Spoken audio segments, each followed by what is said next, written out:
भगवान को प्रेम उसलिए नहीं किया जाता कि भगवान सर्वाधिकार है, भगवान सर्वगुण संपन्न है, भगवान समर्थ है। बस भगवान है, वो हमारे हैं। प्यार कैसे हो गया? प्यार किया नहीं जाता, हो जाता है। जो किया जाता है इसमें कुछ गड़बड़ होती है कि धनवान है प्यार करो, सत्तावान है प्यार करो, रूपवान है प्यार करो। तो तुमने उसको प्यार नहीं किया, उसके उन साधनों को क्या। और वे साधन तो प्रकृति जन्य है, वे तो आएंगे जाएंगे।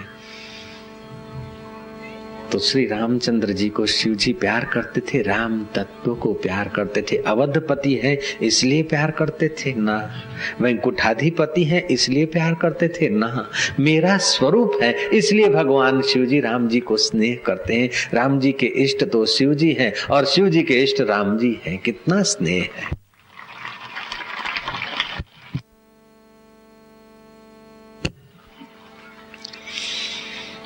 गिरजा को कहा कि चाहो राम दर्शन करने को, लेकिन देखना कहीं कसौटी मत करना ना प्रभु।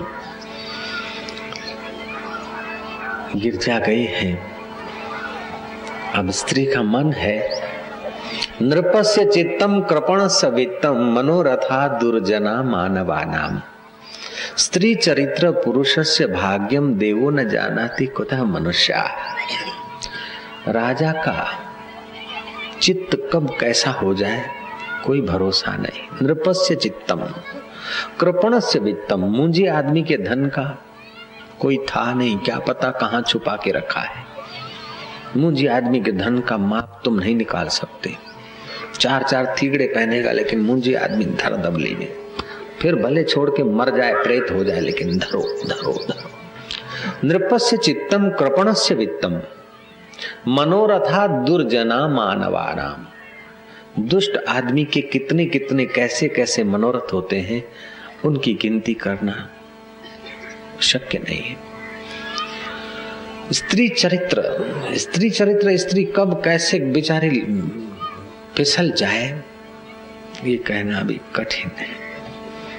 इसलिए बच्ची छोटी है तो माँ बाप की निगरानी में रहती है, शादीशुदी है तो पति की निगरानी में, गुरु की निगरानी में, साध्वी है तो रहती है। अगर वृद्धा हो गई और विधवा हो गई तो बेटों की निगरानी में उनको रहना चाहिए, ऐसा शास्त्र कहता है। अब शिव जी के आज्ञा लेकर पार्वती जी तो जा रही है राम जी के दर्शन करने को। पार्वती जी के मन में हुआ कि हाय सीते कर रहे हैं। अगर ये भगवान आदि नारायण हैं, समर्थ हैं, तो सीता के लिए क्यों धम बछाड़ करते हैं, क्यों खोदते हैं? अगर असमर्थ हैं तो मेरे शिव जी राम जी का भजन क्यों करते हैं? चलो जरा परीक्षा ले लें। नृपस्य चित्तम कृपणस्य वित्तम मनोरथा दुर्जना मानवानाम। स्त्री चरित्र, पार्वती जी ने स्त्री चरित्र किया है। स्त्री चरित्र पुरुषस्य भाग्यम, पुरुष का भाग्य। न तो जान्यू जानकी नाथे सवारे सूंथाशे। पुरुष का भाग्य कब कैसी करवट लेता है कहा न। अति पापी आदमी और मिल जाते हैं नारद जी, वाल्मीकि ऋषि बन जाते। और अति धर्मात्मा व्यक्ति मिल जाता है वैश्या का दीदार और अजामिल पाप के रास्ते गिर पड़ता है। कब भाग्य कहां धोखा दे दे। इसलिए सत शिष्यों को सदगुरु आदेश करते हैं कि भाई भाग्य तुम्हें कभी धोखा न दे दे, इसलिए प्रतिदिन कम से कम 1000 बखत इष्ट का सुमरण जरूर करना, 10 मालाएं जरूर करना, ताकि भाग्य धोखा न दे। सच्चे साधक तो इष्ट को प्रार्थना करते हैं, गुरु को प्रार्थना करते कि हे गुरु महाराज, हे भगवान, हे भाग्य, तू अगर मुझे धोखा देना चाहे तो 2 जोड़ी कपड़े मेरे कम कर लेना, 2 कमरे मेरे महल में से कम कर देना, और मेरे करोड़ों में से या लाखों में से 1-2 लाख रुपए कम कर दे तो हरकत नहीं, लेकिन मेरा भगवान से और गुरु से नाता कम मत करना, मेरी बंदगी मत कम करना, मेरी साधना कम मत करना। हे तकदीर, हे मुकद्दर, तू अगर छीनना चाहती है, मेरे से धोखा करना चाहती है, तो मेरे नश्वर चीजें भले थोड़ी ले लेना, लेकिन मेरा शाश्वत परमात्मा का ध्यान, परमात्मा का ज्ञान, परमात्मा की बंदगी और परमात्मा को पाए हुए महापुरुषों का सानिध्य मेरे से मत छीनना। तकदीर न कैसा डोह करे, शलकेर गुरुन खाते न परे। मुश्किल आहे परे थियण ॼण पल पल आहे जहर पियण। हे मुकद्दर, तू हमारे से अगर धोखा करना चाहती है तो हमारा खेती बाड़ी रुपया पैसा में भले थोड़ा तू धोखा कर ले, लेकिन हमारी भक्ति में तू धोखा मत करना। हमारा सत्संग में धोखा नहीं, हमारा सत्संग कम न हो, हमारी साधना कहीं कम न हो जाए, भगवान की प्रीति कम न हो जाए, भगवान में श्रद्धा कम न हो जाए, भगवान में संदेह पैदा न हो जाए, साधना में संशय पैदा न हो जाए। हे मुकद्दर, तू हमें धोखा न देना। धोखा दे के और चीज छीनना चाहते तो छीन लेना, लेकिन हमारे साधन भजन को मत छीनना, भगवान के रास्ते को मत छीनना।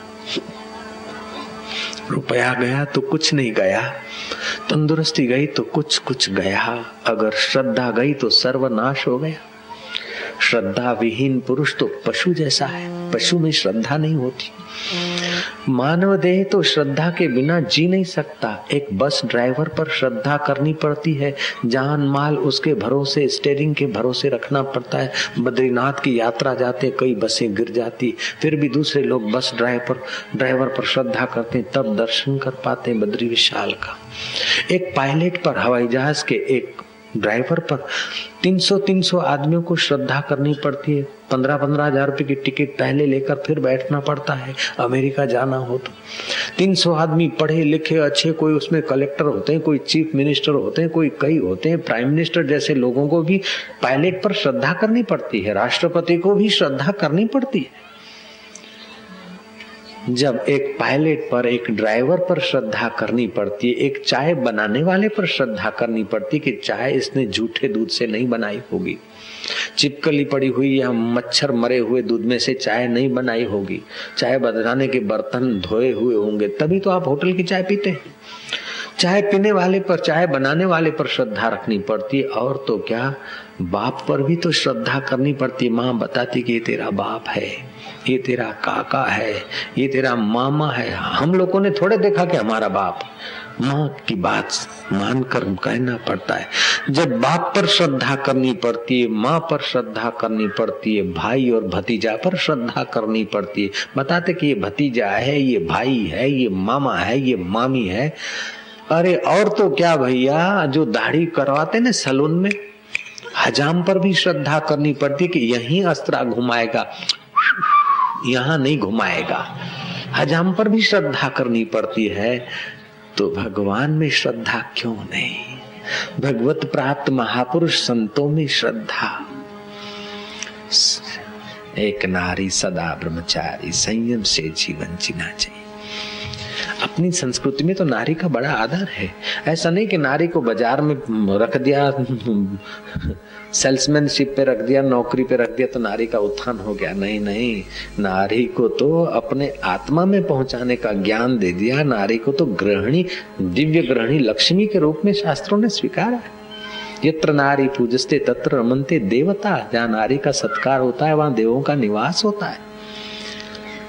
नारी धर्म के कई लोग ऐसे, तुम्हारे रामायण में ऐसा लिखा, अरे रामायण में हजार हजार सुंदर बातें लिखी और वो बातें जिस ढंग से लिखी वो तो तुम समझते हो, रामायण पर एक बोल देते हो। कई परदेसी लोग अपने शास्त्र पर उंगली उठा देते हैं, उनको पता नहीं कि शास्त्र की सच्चाई कितनी है, उदारता कितनी। कई लोग ये आपत्ति उठाते हैं कि तुम्हारे शास्त्र में ये है, तुम्हारे शास्त्र में वो है। द्रौपदी के 5 पति, ऐसे कैसे? लेकिन उनको पता नहीं कि द्रौपदी कोई साधारण व्यक्ति नहीं थी, अगले जन्म की वो केतकी थी, तपस्या कर रही थी और 5 देवों के मन उस पर थे और वही 5 देव पांडव होकर उस केतकी को द्रौपदी के रूप में मिले हैं। और स्वर्ग में 1 पति 2 पति का सिस्टम नहीं, वहां का कायदा, और उन लोगों की मानसिक स्थिति ऊंची थी।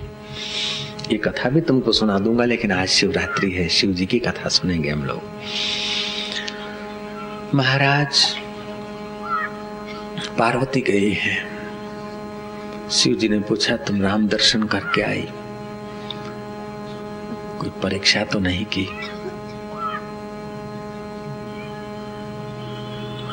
झूठ बोला हुआ आदमी एक झूठ, दूसरा झूठ, तीसरा झूठ बोलाता है। पार्वती जी ने कहा ना। शिव जी ने उनको आसन दे दिया, जब अपने नजदीक था आसन दूर कर दिया। शंकर सहज स्वरूप संभारा, लागी समाधि अखंड अपारा। चलो, इनको रोका फिर भी नहीं माने, चलो कोई बात नहीं, कुपित होने की क्या जरूरत है, चलो तुम्हारा रास्ता अपना, हमारा रास्ता अपना। शिव जी समाधिस्थ हो गए। पार्वती को दुख हुआ है, पाप का पश्चाताप हुआ है कि शिव जी ने मेरा त्याग किया है। जिस जीव का शिव त्याग कर दे वो जीव क्या करे।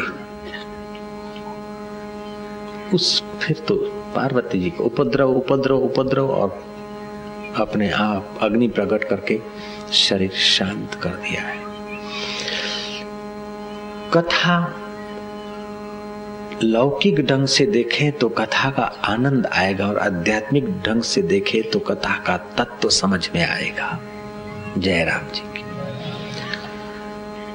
पति पत्नी का जीवन कैसा होना चाहिए। पति के साथ झूठ न बोले, और अगर झूठ बोली है तो पति कुपित न हो जाए। पति अपने हृदय में शांत रहे तो पत्नी को अपने आप अपनी गलती का पता चल जाए। ऐसा नहीं कि डंडा लेकर पत्नी को झूठ बोले रही है, झूठ बोले रही, तू भी तो बोले रहे हो अन्नदाता का बारे, तो तू ये बोले रहे हो है।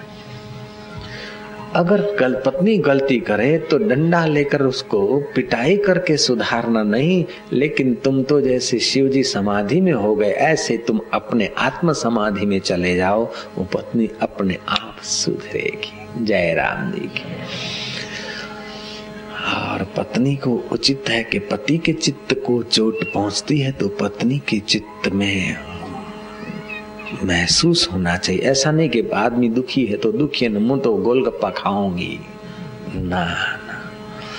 पति पत्नी एक दूसरे के अर्धांग होते। पत्नी अर्धांगिनी है।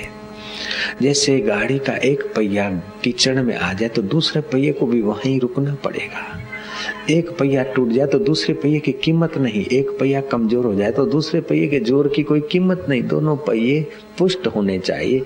ऐसे स्त्री में समझ और स्नेह होना चाहिए, पुरुष में समझ और साहस होना चाहिए। स्त्रियों को उचित है कि चंद्रमा के तरफ निहार कर आंख को पटपटाए और फिर टिकटिकी लगाकर चंद्रमा को निहारे। इससे स्त्रियों की साधना जल्दी फलती है। पुरुषों को उचित है कि भगवान सूर्य नारायण को प्रकट होते अर्घ्य दे, प्रणाम करे। हे भगवान भास्कर, हे आदि सूर्य नारायण, तो जैसे सृष्टि का अंधकार निवृत्त करता है ऐसे ही हमारा शिव, हमारा सूर्य हृदय में प्रकाशित हो, ऐसी कृपा करना। हे सूर्य नारायण, हे सवितृ श्री सूर्य नारायण नमः। पुरुष की बुद्धि का और सामर्थ्य का विकास हो। कथा तो तुमने सुनी होगी, शिवरात्रि की कई कथाएं हैं, अनंत अनंत कथाएं हैं। उस राजा की कथा सुनी होगी जो अगले जन्म में शिकारी था।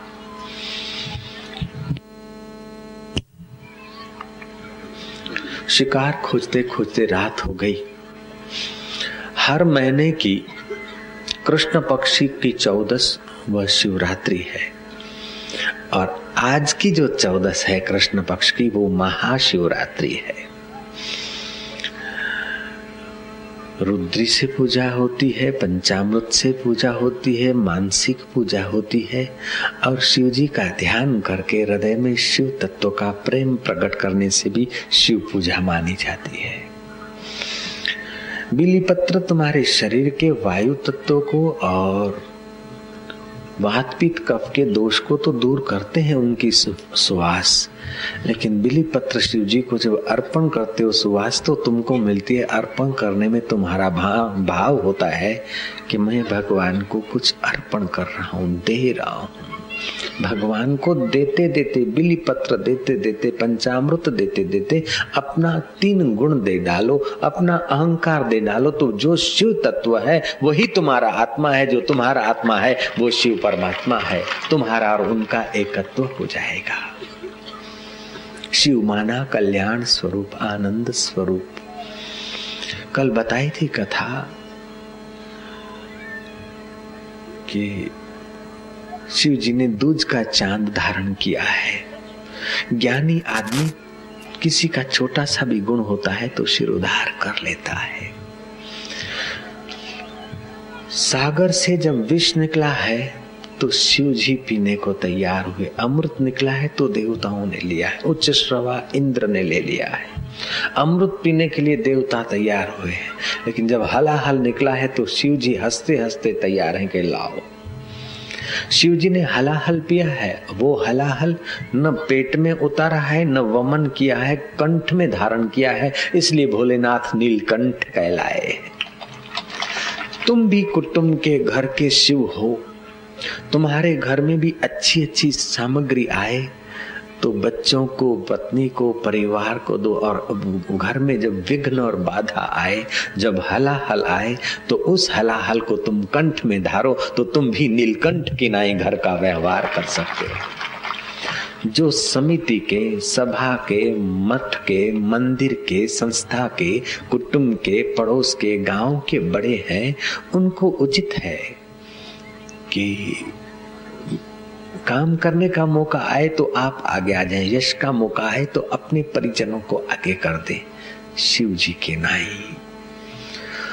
एक आदमी आया, उसके कुटुंब में 80 आदमी रहते थे, पुत्र पौत्र इस प्रकार के, एक ही चूल्हे पर रसोई होती थी। 80 आदमी तुम्हारे घर में रहते हैं परिवार के, और अभी अलग अलग चूल्हे नहीं हुए। ऐसे घोर कलयुग में सेठ जी सच बताओ कि तुम इतने आनंदित कैसे रहते हो? सेठ जी कहते हैं कि बाबा जी, जब बढ़िया बढ़िया वस्त्र बनवाने के आते हैं तो जो घर में छोटे से छोटा है, कमजोर से कमजोर मेंबर है, पहले उसको बना देते हैं, फिर दूसरों को बना देते, और सबके वस्त्र बन जाते हैं, बाद में मैं बनवाता हूँ। और घर में सब लोग भोजन कर लेते हैं, बाद में मैं करता हूँ। और कोई मुसीबत आती है तो मैं उसका हल करता हूँ, और कोई सुख आता है तो मैं बांट देता हूँ। इसलिए सब मुझे भगवान की नाई मानते हैं, और मेरी आज्ञा का उल्लंघन करने का कभी उनको स्वप्न में विचार नहीं आता।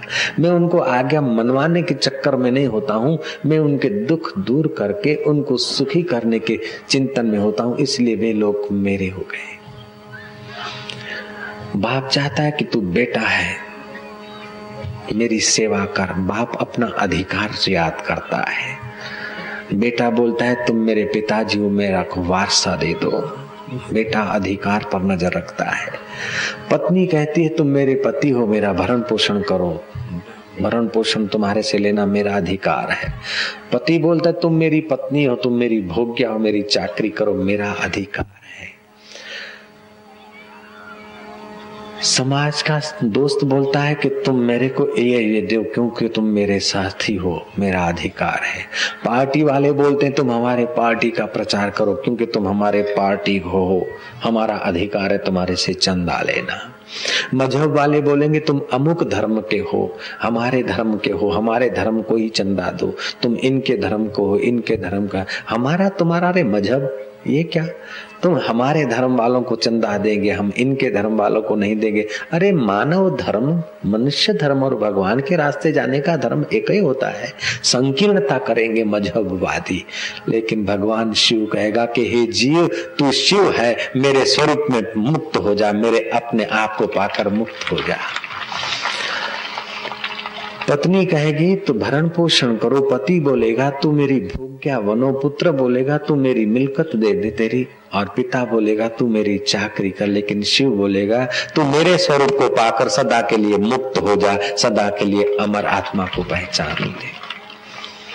है तुम चेतन, तुम हो चेतन। जाति वाले बोलेंगे तुम अमुक जाति के हो, मजहब वाले बोलेंगे तुम अमुक मजहब के हो, जीववादी बोलेंगे तुम जीव हो, संप्रदाय वाले बोलेंगे तुम अमुक संप्रदाय के हो। लेकिन शिव जी का ज्ञान बोलेगा कि हे चेतन, तुम ब्रह्म हो, अपने आत्मा को पाकर सदा के लिए मुक्त हो जाओ। ये भगवान शिव जी गुरु गीता में आता है। जो लोग भूत से, प्रेत से, यक्ष से, राक्षस से अथवा कावे दावे टूणे फूणे से तावीज बांध के भयभीत होते हैं, ऐसे लोगों के लिए भगवान शिव और पार्वती का संवाद है। उस शिव पार्वती संवाद को गुरु गीता में एकत्रित किया गया है। स्कंद पुराण का हिस्सा है वो गुरु गीता। किसी आज के किसी साधु संत ने नहीं बनाई, ये भगवान शिव और पार्वती का संवाद है। ऋषि मुनियों के बीच भगवान शिव घिरे हुए थे, अर्चना पूजना की और फिर ये गीता प्रकट हुई। घर में अगर कोई मुसीबत है, कोई चिंता है, कोई भूत प्रेत का, कोई या बेरोजगारी का, या कोई कुछ गड़बड़ जैसा लगता है, तो तावीजों में और दोरे धागों में और अला बांधूं, बला बांधूं, भूत बांधूं, प्रेत बांधूं, उन भुआ भूपों के चक्कर में मत पड़ो। गुरु गीता का पाठ करके पानी में देखो, ओम गुरु का जप करके पानी घर में छांटो और तुम पियो। धंधे में बरकत चाहिए तो भी होती है, घर में क्लेश मिटाना है तो भी फायदा होता है, और तुम्हारे को और कोई विघ्न बाधा है तो भी दूर होता है। शिव पार्वती के संवाद का पाठ करने से हजारों लोगों को लाभ हो सकता है, तो शिव जी का ध्यान करने से, शिव तत्व का साक्षात्कार करने से वो आदमी शिव तत्व हो जाए, इसमें क्या आश्चर्य। भगवान शिव जी पार्वती को कहते हैं, न सुखम चक्रवर्ती नाम, चक्रवर्ती राजा को वो सुख नहीं मिल सकता।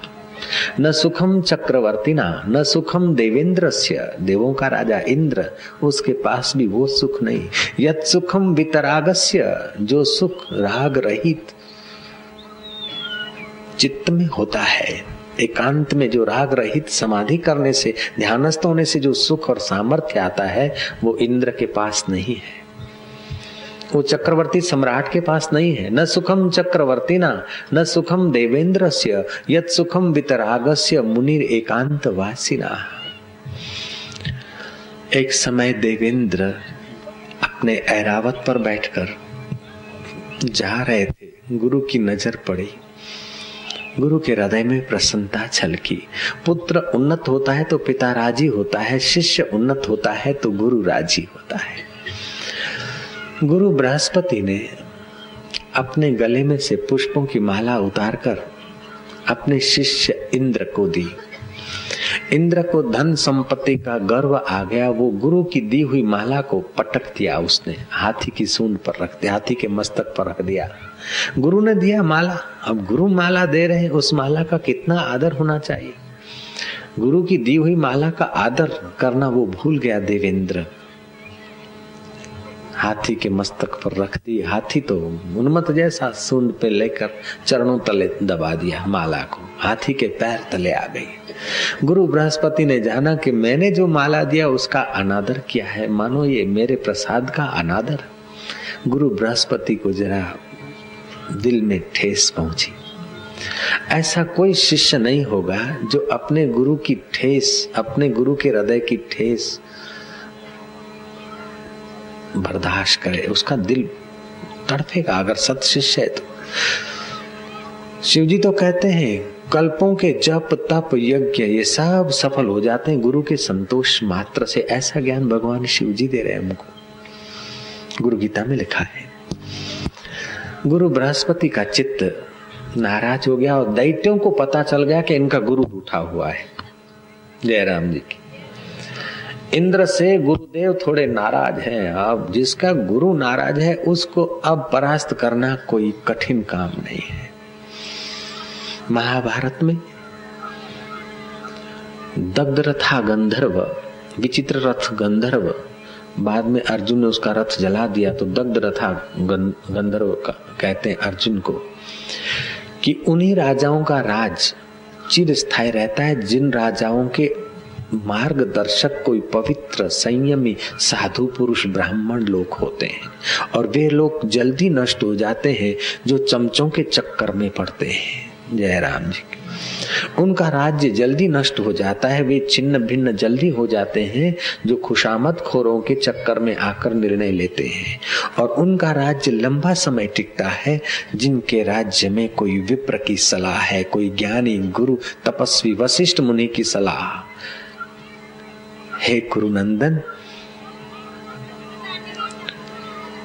हे कौन्तेय, तुम्हारे कुल के परंपरा में देखो तो वशिष्ठ की कृपा चमक रही है। राम के कुल में परंपरा में देखो तो वशिष्ठ ब्राह्मण की कृपा चमक रही है। दैत्यों को पता चला कि गुरु नाराज है, दैत्यों ने युद्ध छेड़ लिया और देवता परास्त हो गए। इंद्र का आसन छिना गया। कथा में हम बच्चे थे तब सुनते थे कि अमुक योगी ने तप किया और इंद्र का आसन हिला, अमुक योगी की समाधि लगी और इंद्र का आसन हिला। एक इंद्र के आसन की बात आती है, दूसरा आता है यमराज का शासन। तो यमराज पापियों पर शासन करके उनको शुद्ध करने के मार्ग में, समझो वो जेलर हैं बड़े, तो यमराज के सवारी है पाडा। हकीकत में पाडा हिलना चाहिए, लेकिन पाडा हिला ऐसा कभी हमने नहीं सुना। जब हिला तब आसन हिला। इंद्र का आसन हिलता है, यमराज का पाडा हिला ऐसा कभी हमने नहीं सुना,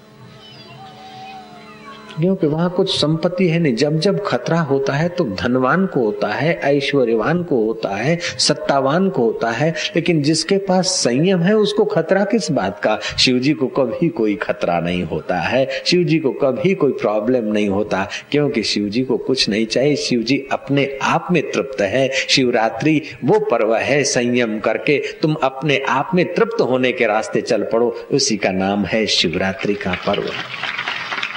ये मिठाइयाँ खाने का, कपड़े पहनने का, घूमने फिरने का उत्सव नहीं है, ये तो तपस्या करने का आज संयम दिन है, आज साधना करने का दिन है, व्रत रखने का दिन है, मौन रखने का दिन है, संयम करने का दिन है, साधना करने का दिन है, सादगी से सरलता से जीने का दिन है, और सत्य स्वरूप शिव तत्व में आराम पाने का दिन शिवरात्रि का दिन है।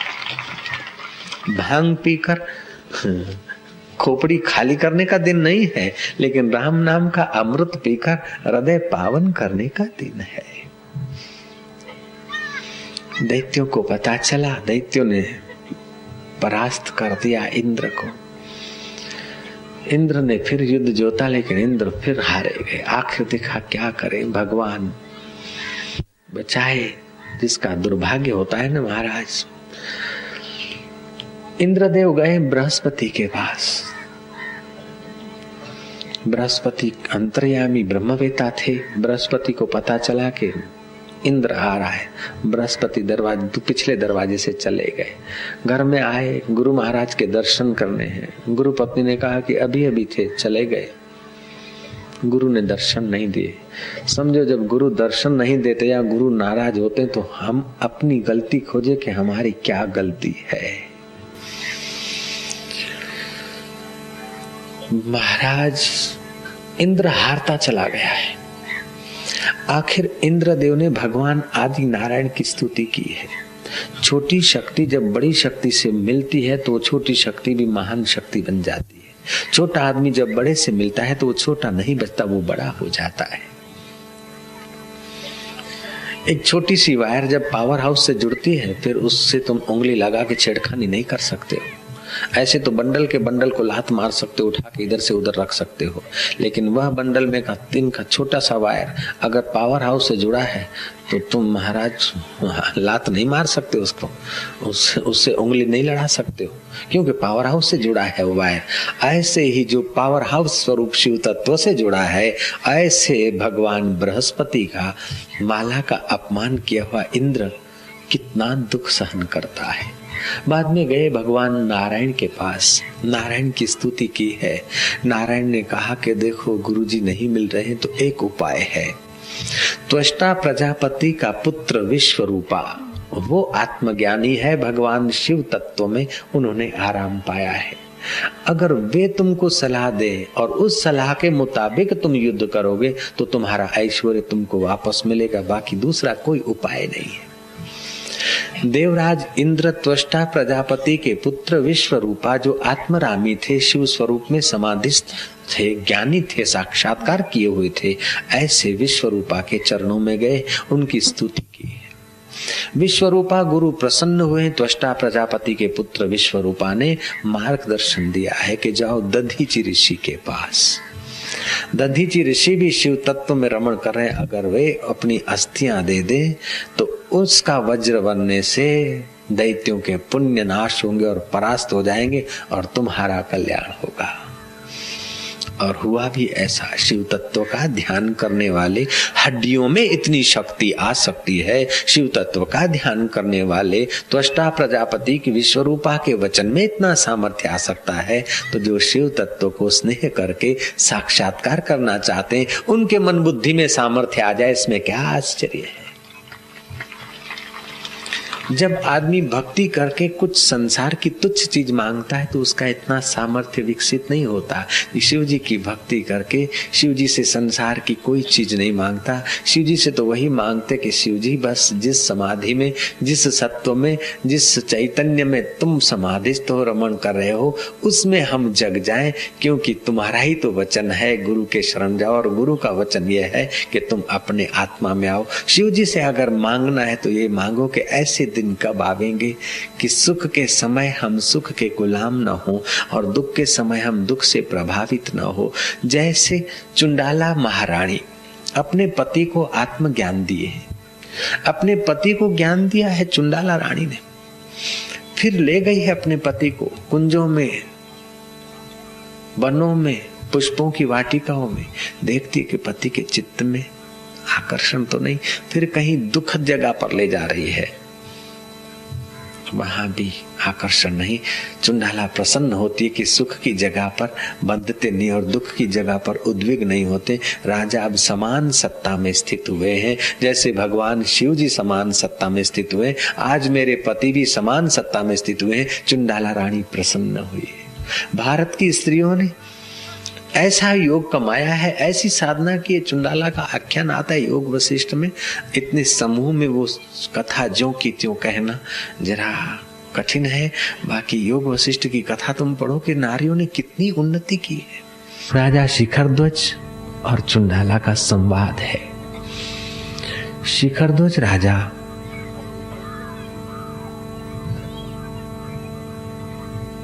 विद्वान थे, चुंडाला भी विद्वान थी, विदुषी थी।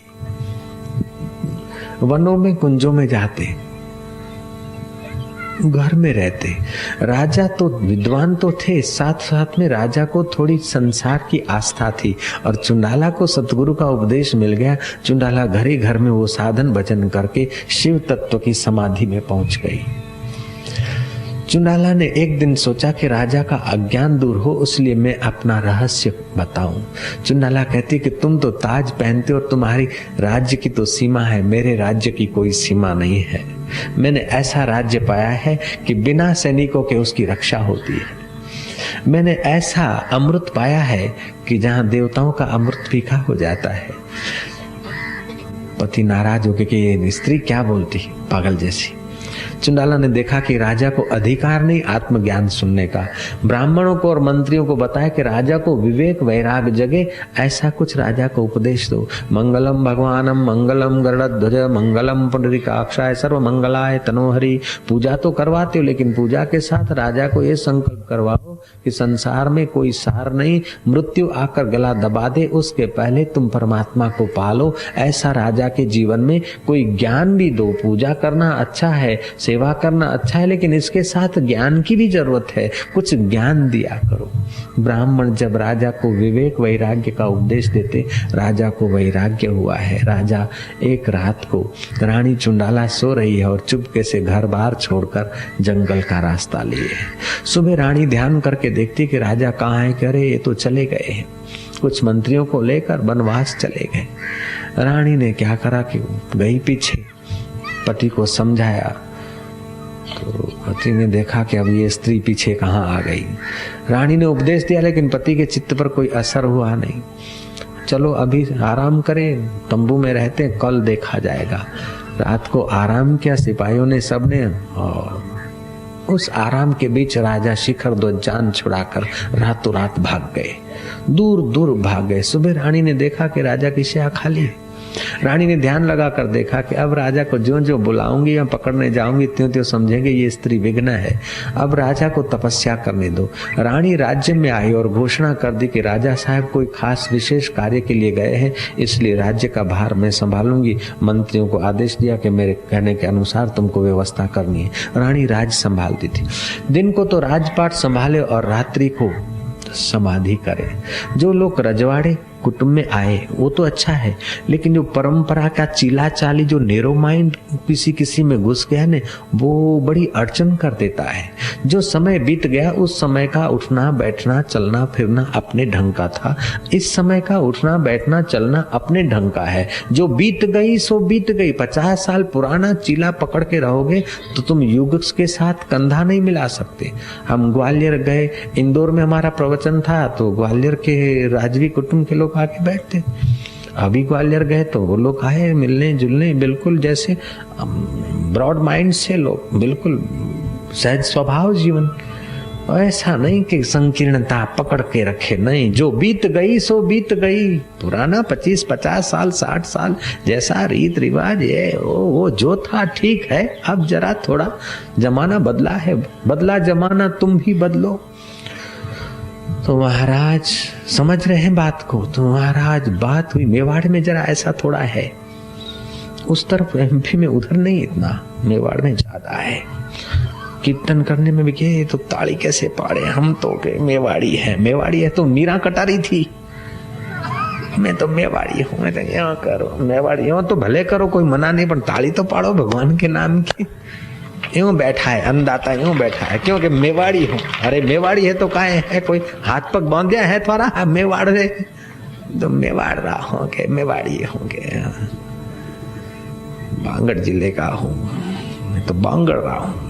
बांगड़ रहा है तू तो परमात्मा का है, तू मेवाड़ का भी नहीं है और तू मध्य प्रदेश का भी नहीं, तू तो परमात्मा का है और परमात्मा तेरा है। इस बात को जान ले। महाराज रानी ने अनुशासन किया है। 7 वर्ष बीत गए शिखर ध्वज राजा को तप करते करते। रानी ने समाधि लगा के देखा कि भजन और तप करने के बाद उसके कषाय परिपक्व हुए, हृदय शुद्ध हुआ है। शुद्ध हृदय में अब उपदेश ठहरेगा, अशुद्ध हृदय में उपदेश नहीं ठहरता। अपवित्र आदमी को घर बैठे कथा भी मिले वो नहीं जा सकता। पापी आदमी को घर बैठे भगवान के कथा कीर्तन सत्संग मिले, पापी आदमी की रुचि नहीं होगी। अब उसके पाप कट गए हैं। रानी ने सोचा कि जाकर उनको अब जगाऊं, उपदेश दूं आत्मा शिव का, परमात्मा तत्व का। फिर सोचा कि अब स्त्री रूप में जाऊंगी तो बोलेंगे फिर वो नारी आई, रानी आई मेरे को संसार में फंसाने के लिए, मेरे को छोड़ के भाग जाएंगे, क्या करूं। रानी ने ध्यान लगाकर युक्ति खोज लिया है। बाल तो लंबे चौड़े थे, उन लंबे चौड़े बालों को जटा के रूप में बना लिया और योग बल से एक योगी का रूप धारण कर लिया। आकाश मार्ग को उड़ते उड़ते लांघते लांघते जहाँ शिखर ध्वज सैकड़ों मील दूरी पर तपस्या कर रहे थे वहां जाकर स्थित हुई और देखा। शिखर ध्वज देखे इसी ढंग से वो आकाश से उतरी, पैर में खड़ा हुआ है, रुद्राक्ष की माला है, जटाएं हैं, बड़ी बड़ी आंखें तो थी ही।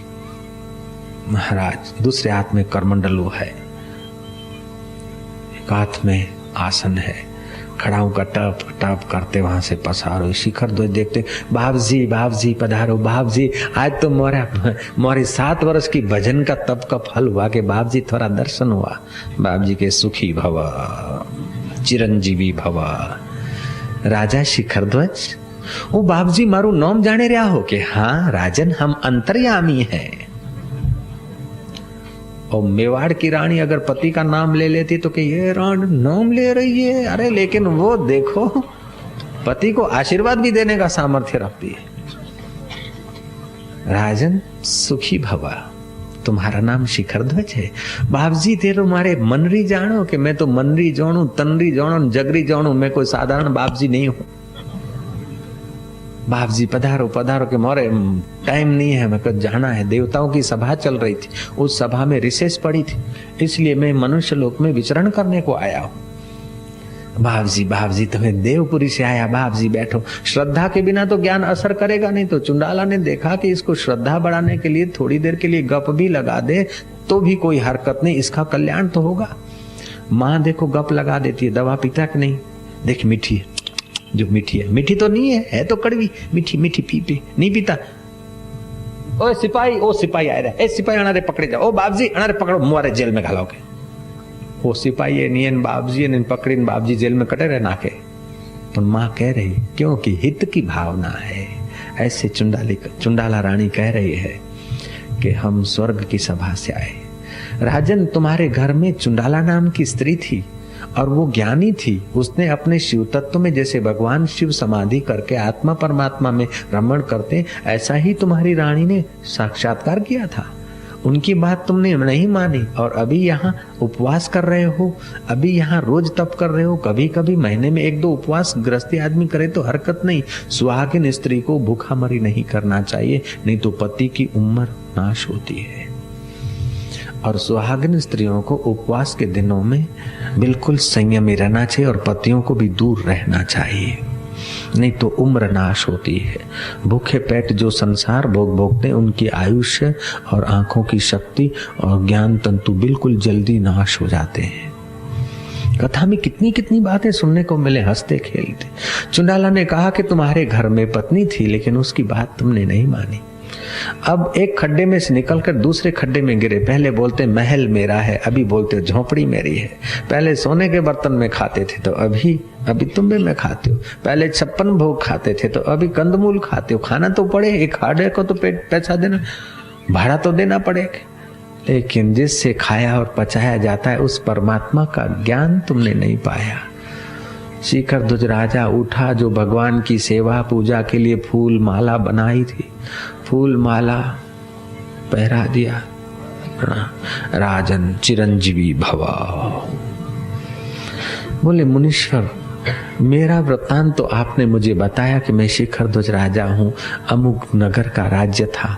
बोले राज्य तेरा नहीं था, राज्य तो पहले भी था और तू नहीं है तभी भी रहेगा। तेरे जैसे कई आएंगे चले जाएंगे। ये तो जीव की ममता है कि मेरा राज्य, मेरा रजवाड़ा, वही जमीन वही की वही पड़ी रही। कई किसान आए बोले मेरा खेत, ऐसा मेरा करके तो कई किसान चले गए। खेत तो वहीं का वहीं, नाम बदल कर दे गए। अमथा जीरो है, अभी छेला जीरो है, छन्ना जीरो है, घंबा जीरो है, खेंगार जीरो है, ठंगा जीरो है, अपा जीरो है, छाबा जीरो है, छगन जीरो है, मटल जीरो है। जीरो तो बदला ही दिया ना, वो तो भूमि तो वही है क्या?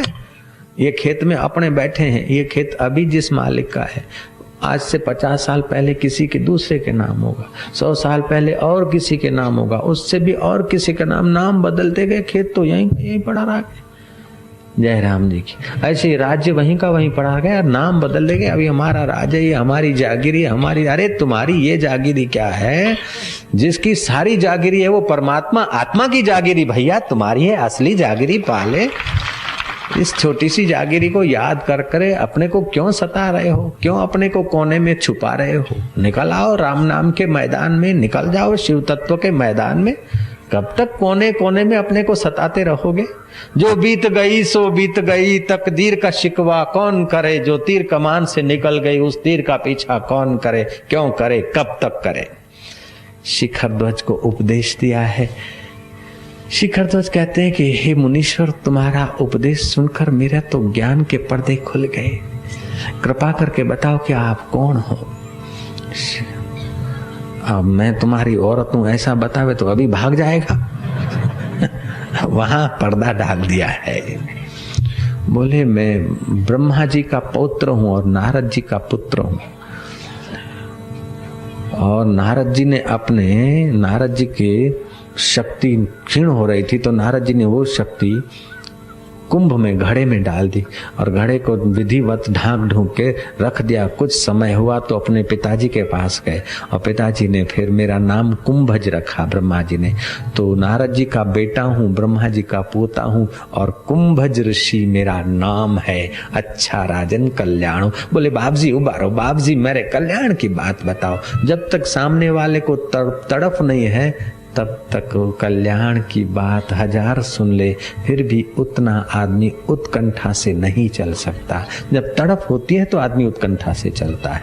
राजा की उत्कंठा बढ़ी, राजा को उपदेश दिया और अपनी एक शिव तत्व की कृपा दृष्टि उस पर डाली। कहा कि राजन जब तक मैं वापस नहीं आऊं देवताओं की सभा से तब तक तुम यहीं ध्यान में बैठे रहना। राजा को देखते देखते वो आकाश मार्ग से उड़ी। राजा की जब तक नजर पड़ती थी हाथ जोड़े खड़ा है। जब नजर से ओझल हो गए, राजा वहीं समाधि में बैठ गए। 2 दिन राज्यपाट की सुध लेकर फिर वो उड़ी और देखा कि राजा ध्यान में है, बड़ी प्रसन्न हुई। धीरे धीरे चुंडाला ने राजा को आत्मज्ञान का उपदेश दिया। उपदेश देने के बाद राजाओं को वनों में कुंजों में घूमने को ले गई। तब तक गुरु शिष्य का संबंध था। अब देखा कि राजा को दुख के मौके पे दुख नहीं होता है और सुख के मौके पे राजा के चित्त में सुख का हर्ष नहीं होता, हर्ष के समय हर्ष नहीं होता, शोक के समय शोक नहीं होता। राजा ज्ञात ज्ञेय हो गया है, शांत आत्मा हो गया है, सुख दुख से परे हो गया है, ऊपर आ गया है। फिर धीरे धीरे राजा के आगे अपना रहस्य खुला तो राजा के आंखों में गंगा और यमुना बहती कि देवी, कहाँ तो राज्य संभालना, कहाँ रात्रि को समाधि करना, कहाँ कुंभज रूप धारण करके मेरे को उपदेश देना। देवी तू धन्य है, स्त्रियां हो तो तेरे जैसी हो। जैसे सूखा बांस जमीन पे गिर पड़ता है, ऐसे शिखर ध्वज राजा चुंडाला के चरणों पे गिर पड़े हैं। और चुंडाला राजा के चरणों को नमस्कार करती है कि ये तो मेरा कर्तव्य था, क्योंकि अपन गाड़ी के 2 पहिए हैं, एक पहिया चलता रहे दूसरा खड्डे में रहे तो ठीक नहीं। मैंने अपना कर्तव्य निभाया है, इसमें मेरा उपकार कुछ नहीं। लेकिन शिखर ध्वज कहते हैं कि हे देवी, तेरा मेरे पर बड़ा उपकार है। हमारे शास्त्रों ने तो गुणों का पूजन किया है। स्त्री में अगर आध्यात्मिकता बढ़ती तो पुरुष स्त्री का आदर करता है, और पुरुष में अगर आध्यात्मिकता बढ़ती है तो स्त्री पुरुष का आदर करती है। अगर किसी के छोरे में, किसी के लड़के में आध्यात्मिकता बढ़ती है तो हम उसके पैर छूते हैं। किसी का छोकरा साधु होता है तो हम उसके चरणों में प्रणाम करते हैं, और अपना साधु भजन छोकरा साधु होता है तो हम रोते हैं। हम भी किसी के तो बेटे थे। हमारी माँ जब कथा सुनने जाती थी तो साधुओं को प्रणाम करती थी। हम जब साधु बने तो हमारी माँ रोने लगी। अब दूसरे के छोरे साधु बने, उन्होंने को तो तुम प्रणाम करो, और तुम्हारा छोरा साधु बने तो तुम रोते हो। अब हमको तुम लोग प्रणाम करते हो, तुम्हारा छोरा या छोरी भजन करने को जाए, बाप जी मारो सोरो गियो है तो कोई लेडी लेने भाग्यो तो नहीं है, गियो है तो कोई दारू पीने तो भाग्यो तो नहीं है, गियो है तो कोई खोटे रास्ते तो नहीं गियो है, गियो है तो भजन करवा गियो है, तारा 21 कुल तारेगा, मारो छोकरो गियो कटे गियो, मारा छोकरो गयो कटे गयो, मोटेरा गयो है भजन करवा गयो। अरे रोए काहे, प्रसादी बांट। मेरा छोकरा पापी नहीं था, हमारा अन्न कोई पवित्र रहा होगा, हमारी कुख पवित्र हुई कि मेरा छोकरा भजन करने को गया, मेरा छोकरा भजन करने को गया, मेरा छोकरा भक्ति करने को गया। अरे 4 पैसे कमाने जाते। अमेरिका में तो लोग अखबार में फोटो देते हैं, परदेश गमन मेरा गिरीश जा रहा है। परदेश गमन वहां काई करे थोने ठा नहीं है, परदेश में मुंह भाड़े ना यो, कोई मजा नहीं है। नारायण नारायण नारायण नारायण। अपने यहाँ के जवान फिर बिगड़ जाते हैं, उनको पता नहीं कि भारतीय संस्कृति कितनी महान है। परदेश में जाते हैं तो वहां का इतना प्रभाव पड़ जाता है कि अपनी भारत की निंदा करते और वहां के गीत गाते। एक छोकरा आया परदेश, 3 साल घूम फिर के पढ़ के, पशा काका का छोकरा, महसाणा डिस्ट्रिक्ट की बात। तो जब आया तो पिताजी को बोल रहा, क्यों पापा? अब पिताजी को प्रणाम करना चाहिए, अपने से आयु में बड़ा हो, विद्या में बड़ा हो, ज्ञान में बड़ा हो, उनका आदर सत्कार, माता पिता का गुरु का आदर सत्कार करने से आयु, यश, विद्या और उम्र बढ़ती है। लेकिन वो वहां की पढ़ाई, तोछड़ी पढ़ाई पढ़ के आया। क्या पप्पा? पप्पा को देखा कि छोड़ा पढ़ के तो नहीं आया, बिगड़ के आया।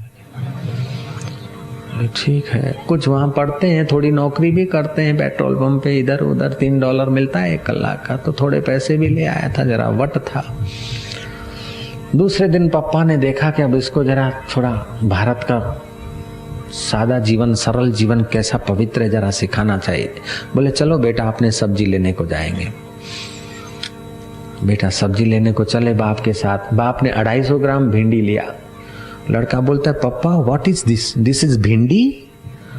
मेरा बेटा, ये अभी अपनी हिंदुस्तानी भाषा में भी दिस इज घुसेड़ रहा है। बोले हाँ बेटा, ये भिंडी है।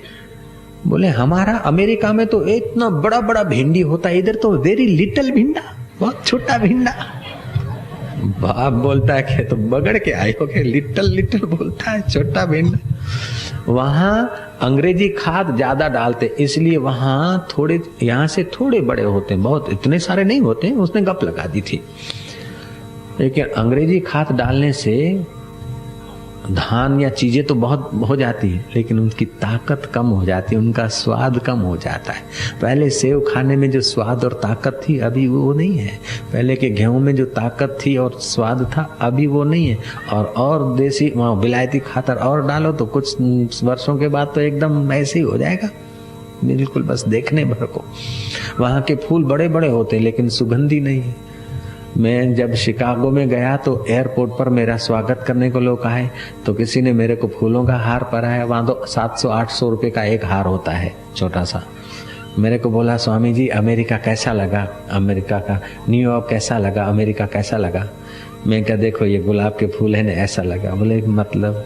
मैं क्या, गुलाब के फूल दिखते तो बड़े बड़े सुहावने, लेकिन सुगंधी नहीं। ऐसे यहाँ बड़े मकान, बड़ी सड़कें, बड़े बड़े आदमी, लेकिन अंदर में दिल में आनंद और शांति की कोई सुगंध ही नहीं आती है सबकी ओर की।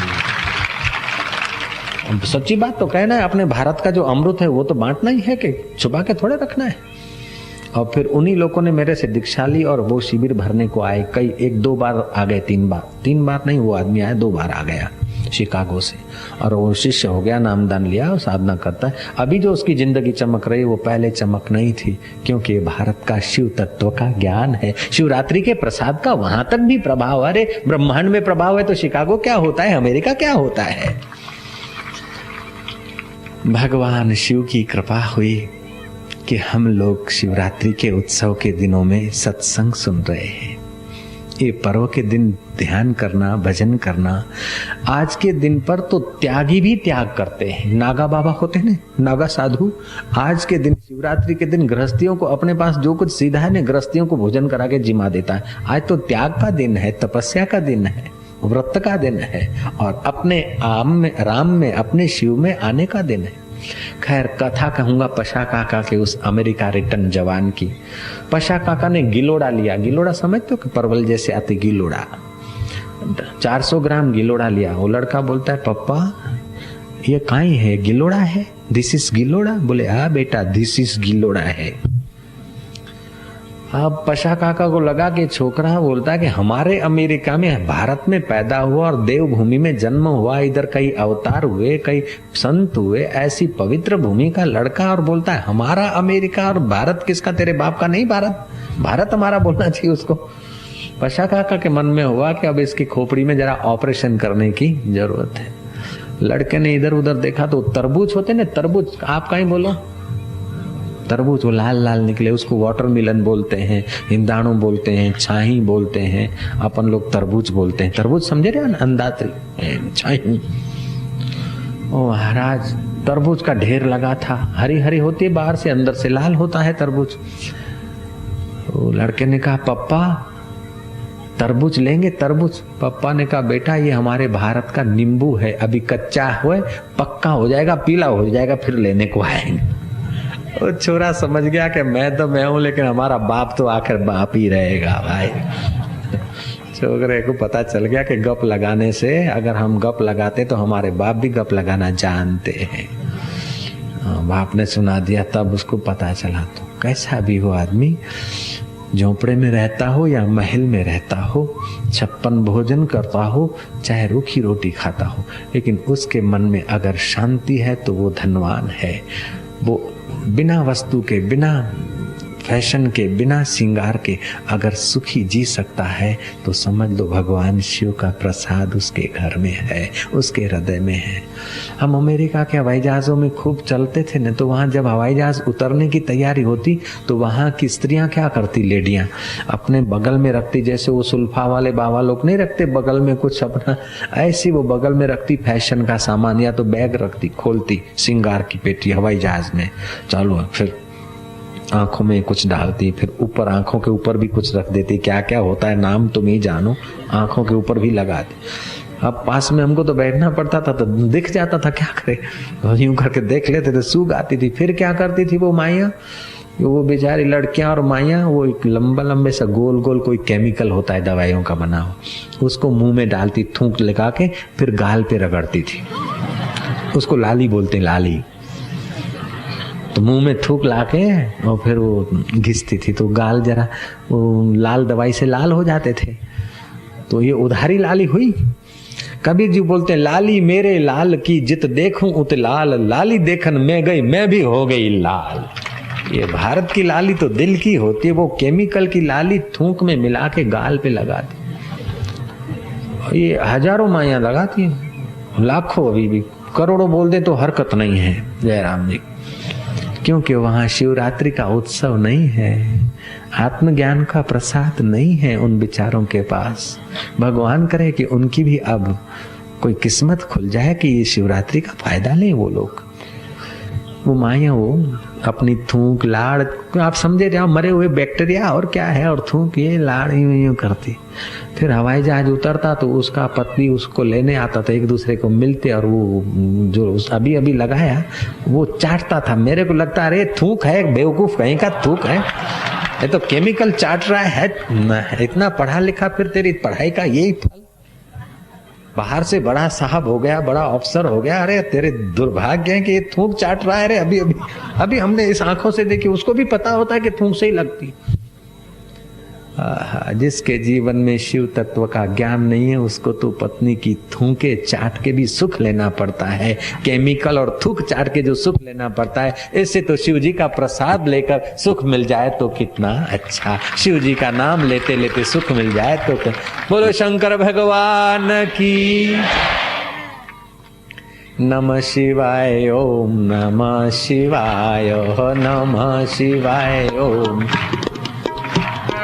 नमः शिवाय ओम नमः शिवाय नमः शिवाय ओम नमः शिवाय। हर हर हर ओम नमः शिवाय, हर हर हर ओम नमः शिवाय। नमः शिवाय ओम नमः शिवाय, नमः शिवाय नमः शिवाय ओम नमः शिवाय नमः शिवाय ओम नमः शिवाय। हर हर हर ओम नमः शिवाय, हर हर हर ओम नमः शिवाय। शिव शिव शिव ओम नमः शिवाय, शिव शिव शिव ओम नमः शिवाय। नमः शिवाय ओम नमः शिवाय, नमः शिवाय ओम नमः शिवाय। हर हर हर ओम नमः शिवाय, हर हर हर ओम नमः शिवाय। शिव शिव शिव ओम नमः शिवाय, शिव शिव शिव ओम